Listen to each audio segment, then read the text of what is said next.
Hey you guys, welcome to this video. Today I will be talking about self-love and self-care and invite you to gain a deeper awareness of your subconscious beliefs, what is running your self-care. Because if you become aware of that and you have some maybe not very self-loving beliefs and statements like running on it, it can be very powerful to gain the awareness and to change that. And just before I go into that, I will mention, because I've gotten some questions about one-on-one sessions and how to contact me, and all of that information is in the description box below. So there you can find my website, you can find my email, you can find my newsletter and subscribing to that if you want to. So just take a look at that if you're interested.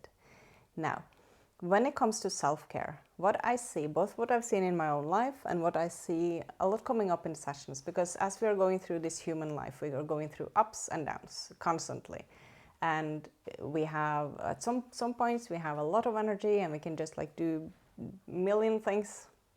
And sometimes we are going through a lot, or we are processing things, maybe emotions coming up, or there are situations in our life, or things happening with people we know, or whatever it might be, that makes it so that we need to like withdraw a bit, maybe be like introverting a bit, if that's even a verb, I don't know, probably not, but you get what I mean. Whether it is saying no to something or taking an action on something you feel that you need, which is really out of self-care. What I do see a lot is that it's coming from a victim state. And if you have like running, it's almost like a hamster wheel, right? Just running and running in the subconscious, of beliefs, of judgments of yourself, that you have to be like feeling guilty for taking care of yourself, and you have to make it into this thing, or always explain things. So, for example, watch yourself, because if you are going to take an action on something which is self-caring, which you really feel that you need, and you're like, okay, I'm going to do this thing. This is what I need right now. This is self-care for me. It's what I need in this moment, just today, or this hour, whatever it is. If you find yourself having like a hamster wheel of stories running, that you're just immediately starting to create stories, just running around in your mind of why you have to do this thing, watch yourself, because then probably what is actually running is judgments of yourself. It is you maybe being guilty for having to take care of yourself. It is all these judgments and self-criticism around it. And if you can gain awareness of that, we can gain awareness of where we are in lack of self-love. Because someone who loves themselves will take care of themselves.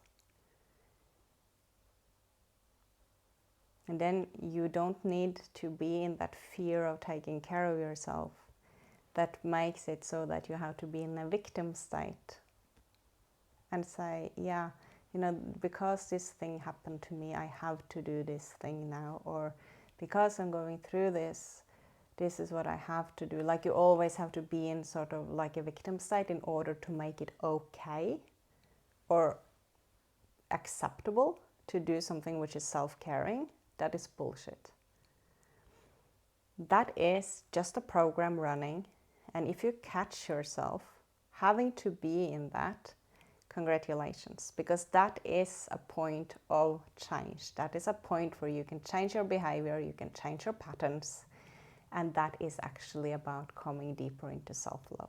And so often when we talk about self-love, it's like a bit airy-fairy, because many of us have no idea how it really feels. We are growing up learning that there are things that are okay, there are things that are bad, and we have, most of us, to some extent, some kind of either self-hate or at least lack of self-love. And the more we are awakening, the more we are coming into acceptance of ourselves, the more we are understanding that we are just this human. We make mistakes and we learn from them. We do awesome things and we fuck up things. Like, it's the more we rest into this, and the deeper into that self-acceptance we come, the deeper self-love as well we will experience. And a person who loves themselves will also treat people around them really well.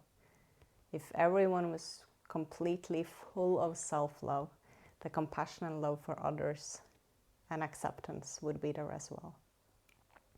But then we often have these programs running that, being self-loving is being egoistical, it's being self-centered, and that is not at all true.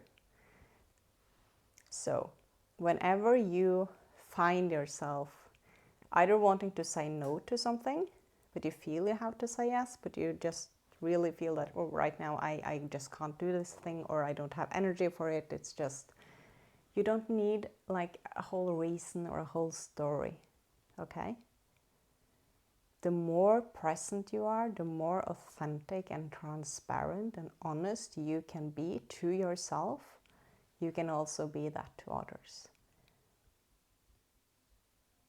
For me, when I have friends that tells me that, hey, it's a bit of an intense week, I'll come back to your message, whenever. That is totally okay. I know how life is. It goes up and it goes down.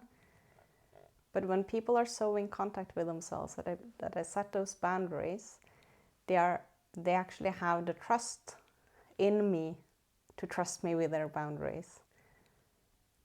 That makes me feel safe as well. Then I can do the same. Because the thing is that if we have we have abandonment trauma, and we have this hamster wheel running, it's looping, and it's, oh, but if I say no to something, they will abandon me, they will reject me, I will not receive love.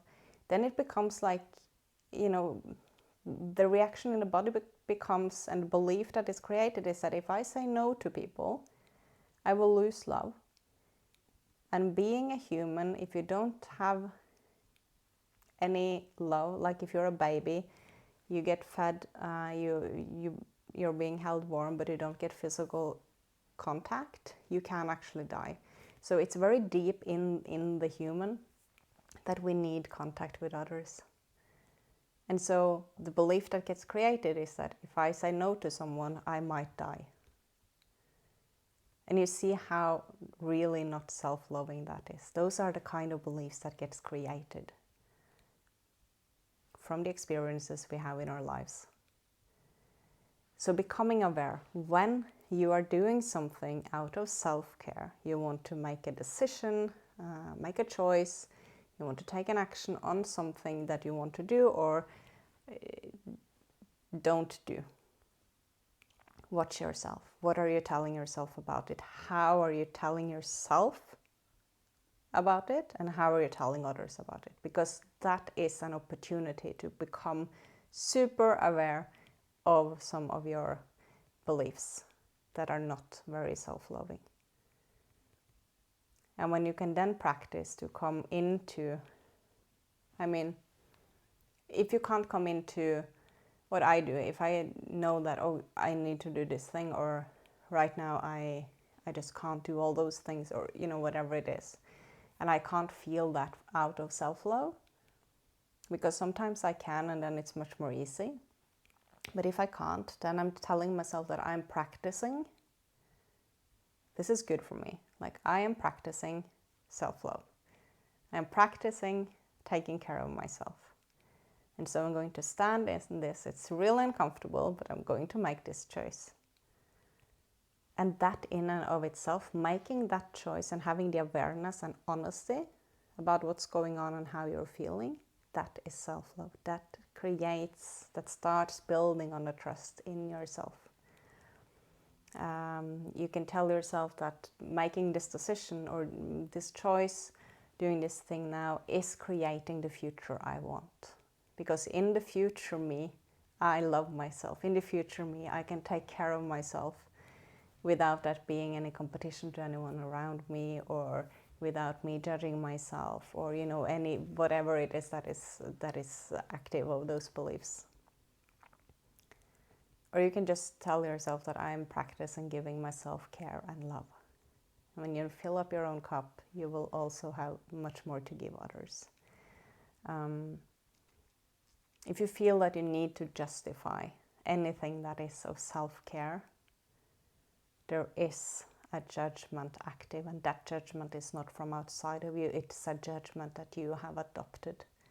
Whether that is the fear of what other people might think, whether it's a fear about the expectations of from others, everything, as long as you are afraid of it or there's an active judgment, you are holding yourself back and really not loving yourself in that moment. So find out what is the fear underneath, or what is the belief that is active. So listen to yourself the next time you are making a choice of self-care. What are the thoughts? What are you telling yourself? Because there is a golden ticket to deeper awareness. Hope this was helpful for you guys. Please share the video if you know people that might get some help from it. I would love to hear in the comments. And thank you to everyone who's subscribing, sharing, commenting, liking the video. That's very helpful for my work. Thank you so much for being here. I will see you in the next video. Bye bye.